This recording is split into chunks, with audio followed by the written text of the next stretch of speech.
They say no one survives a knock on the door after midnight. No one.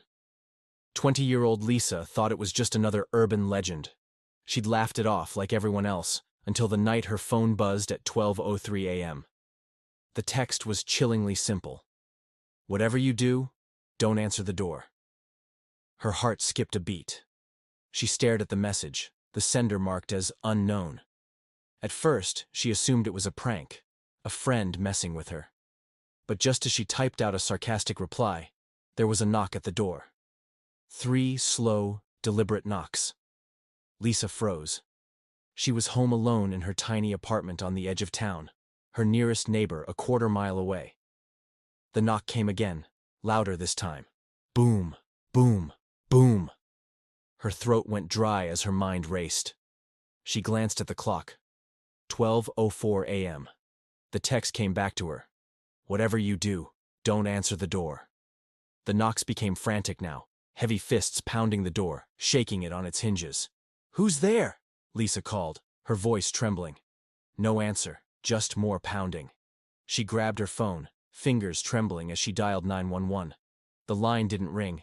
It was just static. Then, faintly through the interference, a voice. "You're running out of time." Lisa dropped the phone as the pounding stopped. The silence was deafening, but it didn't feel like relief. It felt like the calm before a storm.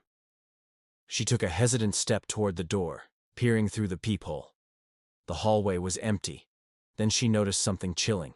Her shadow was moving on the other side of the door, but she wasn't moving. Her breathing quickened. It's not a person. It can't be a person. She backed away slowly. The air grew cold, and her lights flickered, plunging the room into darkness for a split second. When they came back on, she wasn't alone. In the reflection of the mirror across the room, she saw it. Something tall, impossibly thin, its head tilting unnaturally as it stared at her. Its mouth didn't move, but she heard it clear as day. "You should have answered." The lights went out again, and this time, they didn't come back on. When Lisa's landlord found her the next morning, the door was still locked from the inside. Her phone lay on the ground, displaying the message she never sent. "Help me, it's inside." No one ever figured out what happened to her.